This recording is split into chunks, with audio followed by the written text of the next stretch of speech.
Ahoj, vítám vás u dalšího testu a dneska si představíme támhleto letadlo.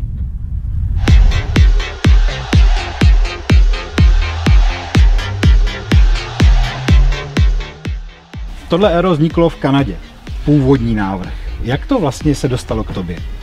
Původní návrh vznikl v Kanadě od nějakého profesora, doktora Marzdena, který mi nabídnul spolupráci za nějakých licenčních kritérií, ale jak se potom ukázalo, tak byl to takový, jako bych to přirovnal do stavebnictví, byl to takový architektonický návrh letadla, ale nemělo to nic společného s dokonalou konstrukcí, aby jsme provedli certifikaci evropskou a vůbec světovou. Takže došlo k celkové výrazné změně a nakonec i doktor Marzden soudil, že s jeho letadlem to nemá ani nic společného. Jak bys Skylarka charakterizoval? Jako sportovní, jako luxusní, jako na cestování? Kam bys ho jako zařadil vlastně, kde je jeho ta přidaná hodnota? Tak přidaná hodnota je možná, jaký má názor Jižní Amerika, Latinská Amerika, tak často jsem slyšel, že Skylark je sexy airplane, což mě pobavilo.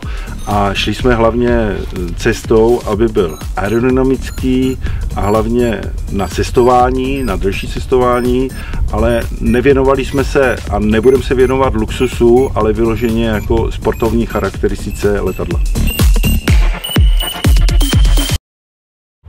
Nastupování je jako do každého jiného dolnoplošního letadla. Přes stupačku, na křídlo a pěkně dovnitř.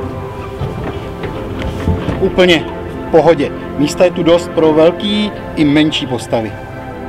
Křídlo Skylarka je navrženo tak, aby maximálně odolávalo i nějakým nepříznivým povětrnostním podmínkám, to znamená dešti, a zároveň, když je špinavý odmuch, tak by mělo také pořád držet dobře pádové vlastnosti, které jsou prý velmi dobré. Letadlo je velmi lehké, takže je to i dobrý předpoklad k tomu, aby mělo i dobré pádové vlastnosti, což si za malou chvíli vyzkoušíme.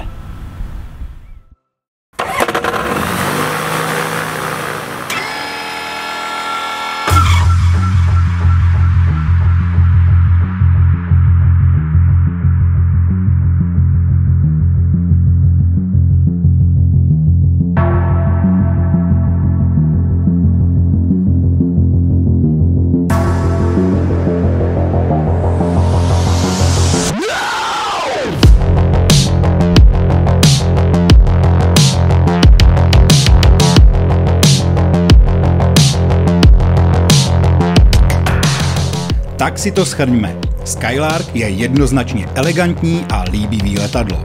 Kromě toho je i lehký, což zaručuje velmi solidní výkony. Dokonce si myslím, že jako vlečný aero má Skylark značný a dosud nevyužitý potenciál. Se 100 koňským rotaxem a stavitelnou vrtulí z domácí produkce Dova Aircraft stoupá o 106. Do kabiny se vejdou i dva pořízci, obzvlášť teď s novým rozšířením rámu kabiny, které je ale užitečnější tomu, kdo právě neřídí.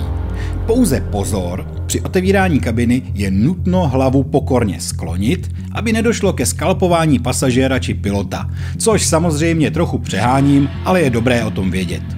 Do zavazadelníku se toho vejde opravdu hodně, takže se můžeš vydat i na dlouhou cestu. Pro neskušeného pilota může být trochu náročnější vzlet, kdy výškovka je ofukována až od určité rychlosti a pak je dost citlivá, takže poctivé přeškolení bude nutné. Přistání se Skylarkem je naopak velmi snadné, jelikož pádovky jsou opravdu nízké a předvídatelné. A to až do poslední chvíle, kdy se Skylark začne pomalu sunout doleva. Ale to už se ale dávno pohybujete na takových úhlech náběhu a rychlostech, že tam opravdu nemáte co dělat. Škoda, že vyvážení výškovky není tolik účinné, aby se aero dalo vyvážit na sestup na klapkách, takže musíš knipl malinko přidržovat, ale vzhledem k účinnosti výškovky je ta síla minimální. Také podle vyjádření výrobce jde o specifikum tohohle kusu, takže jinde by to prý mělo být OK. Já jsem si Skylarka užil a opravdu jsem ho vyzkoušel ve všech režimech a trochu jsme i pocestovali. Ani žádný z pasažérů neprotestoval, což je fajn. Cestovat můžete až 240 km/h, ale mezi 180 až 200 je to pohodlnější a příjemnější. Vždycky je potřeba vzít do úvahy jak turbulentní okolní vzduch a tomu přizpůsobit i aktuální rychlost. Skylark je na českém i světovém nebi už nějaký čas a myslím, že ještě dlouho bude. A já se těším, až si vyzkouším jeho bráchu DV2 Infinity s klasickou výškovkou.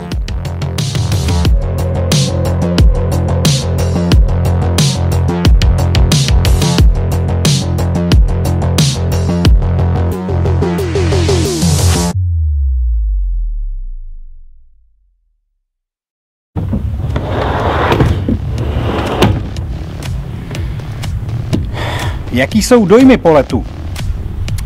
Tohle je ultralehký letadlo a taky se tak chová. Ono je váhově velmi lehký a to sebou přináší spoustu výhod a samozřejmě i nějaký nevýhody. Dneska ten vzduch je docela veselý, je to trošku turbulentní, a tak prostě s tím lehoučkým letadlem to samozřejmě trochu mává. Nicméně výhoda toho, že je lehký, je v tom, že to stoupá jako ďábel. Opravdu s tou vrtulí, která je vepředu, která je mimochodem také z produkce Dova Aircraft, tohle letadlo je velmi výkonný, dovedu si představit, že asi i dobře vleká. Další výhoda toho, že to aero je lehký, je, že ty pádové rychlosti jsou opravdu nízký. Zároveň ale nemůžu říct, že je to aero pro úplný začátečníky, zvlášť když je tady stavitelná vrtule, záporné klapky, respektive začátečník ho v pohodě zvládne po důkladném přeškolení. Jako všechny tyhle aera, které už jsou rychlejší a modernější, tak prostě není to Coyote, není to Echo, je potřeba k tomu přistupovat, že to aero už něco umí a ten pilot to taky musí umět, a nebo musí na to být dobře připravený a přeškolený. Pak ho zvládne každý, není problém s ním přistávat, přistává se s ním velmi lehce. To, co já bych změnil, to, co by se mi líbilo, by bylo účinnější vyvážení, protože tady je velmi účinná výškovka a zároveň méně účinné vyvážení. To znamená, že třeba do klesání na přiblížení to aero nedokážu vyvážit do stabilizovaného režimu. Pořád musím ten knipl lehoučce držet. Nejsou mě velké síly, takže to není žádný problém. A druhá věc, líbila by se mi trochu větší podélná stabilita tohohle letadla, což by se dalo vyřešit větší kýlovkou, přechodem mezi kýlovkou a trupem. To si myslím, že by tomuhle aeru velmi prospělo a pak už bych mu neměl co vytknout.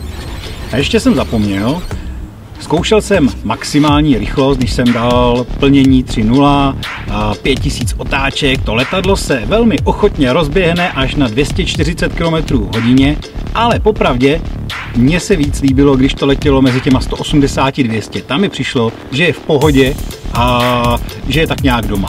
Jakmile jsem ho hnal moc rychle, tak už jsem měl pocit, že tam není nikdo šťastný. Ani já, ani to letadlo. Takže cestovní rychlost velmi ochotná, nicméně já doporučuji tenhle ten rozsah rychlostí mezi 180 a 200. Tam mně přijde, že je to takový v klídku a v pohodě.